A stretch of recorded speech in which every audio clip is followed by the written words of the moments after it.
अगली infra news आ रही हैं भारत के सेमीकंडक्टर सेक्टर से, जहां ministry of electronics and information technology के सेक्रेटरी एस कृष्णन ने 17 से 18 दिसंबर 2025 को न्यू दिल्ली में ए इंडिया कॉन्क्लेव 2025 के साइडलाइंस पर बड़ी घोषणा की कि इंडिया की सभी 10 अप्रूव्ड सेमीकंडक्टर मैन्युफैक्चरिंग यूनिट्स ने कमर्शियल चिप प्रोडक्शन शुरू कर दिया है। कृष्णन ने मीडिया को बताया कि all the 10 units that have been set up will manufacture commercial chips. Already the production of commercial chips is started, जो इंडिया के डोमेस्टिक इलेक्ट्रॉनिक्स और मैन्युफैक्चरिंग इकोसिस्टम में एक मेजर माइलस्टोन है। ये announcement India semiconductor mission ISM 1.0 के पहले phase के नियर कंप्लीट कमिटमेंट को दर्शाता है, जिसके तहत कुल 1.6 ट्रिलियन रुपए, लगभग 18.23 अरब डॉलर का इन्वेस्टमेंट अप्रूव्ड हो चुका है और 10 प्रोजेक्ट्स ग्राउंड हो चुके हैं।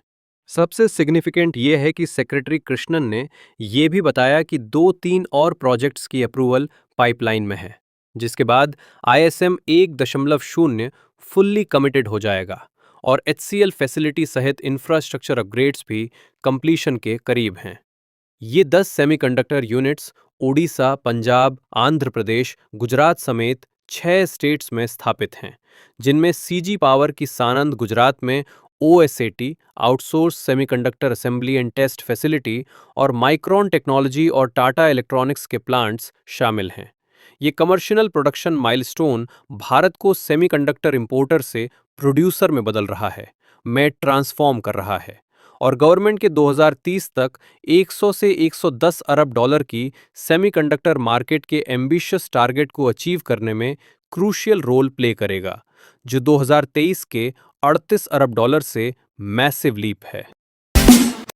अगली इंफ्रा न्यूज आ रही हैं मध्य प्रदेश के रिन्यूएबल एनर्जी सेक्टर से, जहां infrastructure giant Dilip Buildcon limited ने 21 दिसंबर 2025 को मध्य प्रदेश ऊर्जा विकास निगम लिमिटेड द्वारा एक massive 1363.55 megawatt solar power project के लिए L1 लोवेस्ट बिडर के रूप में डिक्लेयर्ड किया गया है। यह प्रोजेक्ट PM के सूर्य मित्र कृषि सौरीकरण स्कीम के फीडर सौरीकरण कंपोनेंट के तहत आता है और इसकी EPC इंजीनियरिंग प्रोक्योरमेंट और construction value 4,900 crore GST excluded है, जिसे 18 महीनों में एग्जीक्यूट किया जाएगा। दिलीप बिल्डकॉन का स्कोप ऑफ वर्क में development, design, engineering, supply, construction, testing, commissioning के साथ साथ long term operation and maintenance भी शामिल है और जनरेटेड पावर को Madhya Pradesh power management company limited MPPMCL को 25 साल के पावर परचेज एग्रीमेंट के तहत बेचा जाएगा।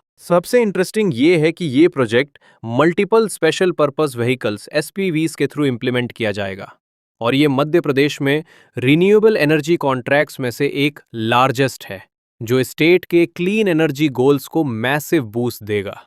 दिलीप बिल्डकॉन, जो ट्रेडिशनली रोड्स, हाईवेज और टनल्स के लिए जानी जाती है, ने नवंबर-दिसंबर 2025 में लगभग 10,000 करोड़ रुपए वर्थ के प्रोजेक्ट्स में L1 बिडर पोजीशन अचीव की है, जिसमेमें NALCO का 5,032 करोड़ रुपए का पोटांगी बॉक्साइट माइंस प्रोजेक्ट भी शामिल है। ये 1363.55 मेगावाट सोलर प्लांट इंडिया की 2030 तक 500 gigawatt non fossil fuel capacity के टारगेट को अचीव करने में क्रूशियल रोल प्ले करेगा और एग्रीकल्चरल फीडर्स को क्लीन, रिलायबल पावर सप्लाई करके फार्मर्स को स्टेबल इलेक्ट्रिसिटी प्रोवाइड करेगा। अगली इंफ्रा न्यूज आ रही है महाराष्ट्र के मैरीटाइम इंफ्रास्ट्रक्चर से, जहां यूनियन कैबिनेट ने वधवन पोर्ट प्रोजेक्ट को अप्रूव किया है, जो दहानू के पास पलघर डिस्ट्रिक्ट में डेवलप होगा और कंप्लीशन के बाद ये वर्ल्ड के टॉप 10 कंटेनर पोर्ट्स में शामिल हो जाएगा। ये all weather greenfield deep draft major port Vadhavan port project limited VPPL द्वारा कंस्ट्रक्ट किया जाएगा, जो Jawaharlal Nehru port authority JNPA और महाराष्ट्र समुद्री बोर्ड MMB का SPV है, जिसमें रिस्पेक्टिव शेयर होल्डिंग 74% और 26% है। प्रोजेक्ट की total cost land acquisition component के साथ 76,220 करोड़ रुपए है, जिसमें VPPL बेसिक इंफ्रास्ट्रक्चर पर 38,976 करोड़ रुपए इन्वेस्ट करेगा और प्राइवेट सेक्टर टर्मिनल्स डेवलपमेंट के लिए 37,244 करोड़ रुपए इन्वेस्ट करेगा। सबसे इंप्रेसिव ये है कि पोर्ट में 9 कंटेनर टर्मिनल, प्रत्येक 1000 मीटर लंबे,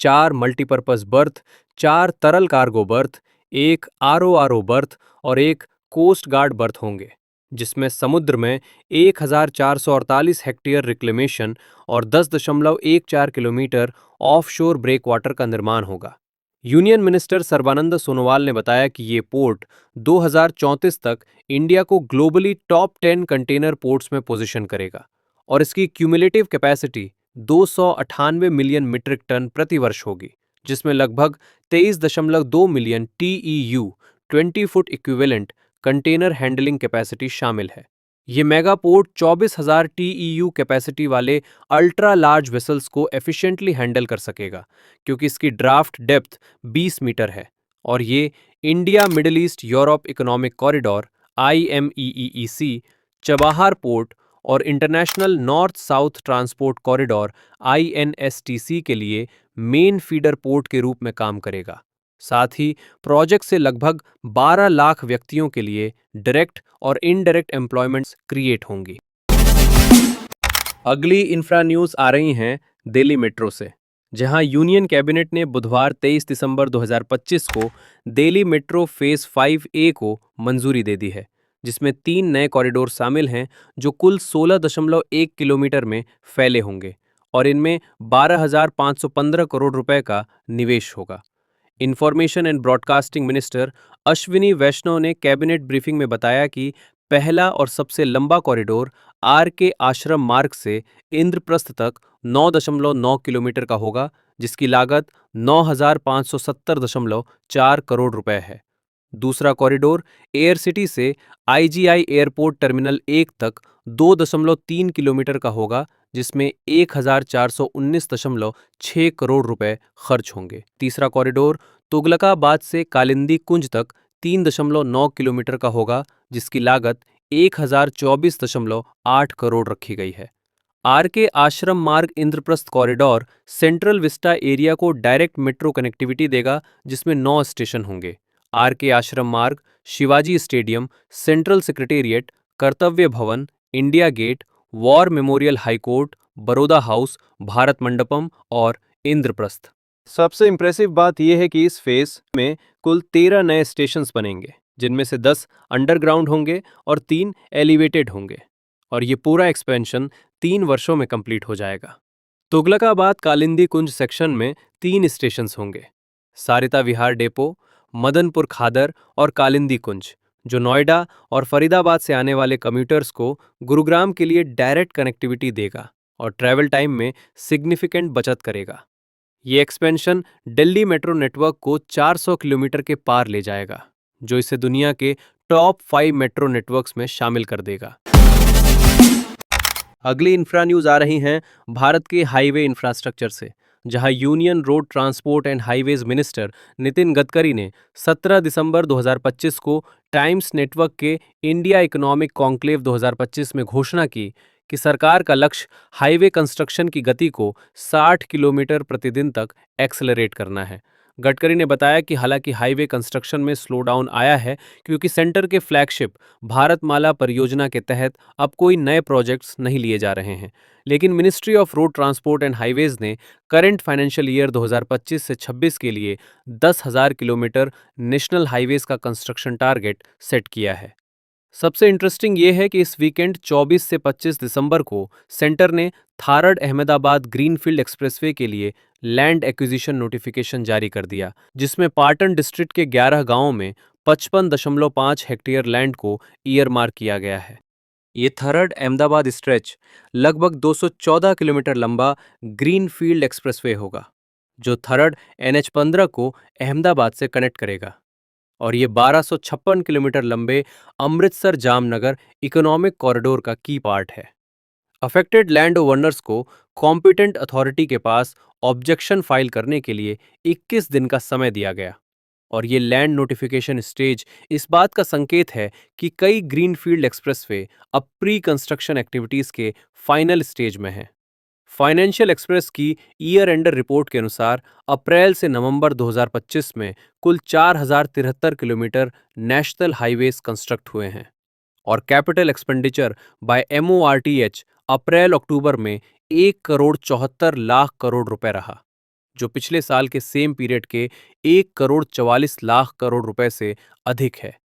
हालांकि आईसीआरए का अनुमान है कि एफआई 2026 में रोड एग्जीक्यूशन 9,000 से 9,500 किलोमीटर, लगभग 25 से 26 किलोमीटर प्रतिदिन तक मॉडरेट हो सकता है।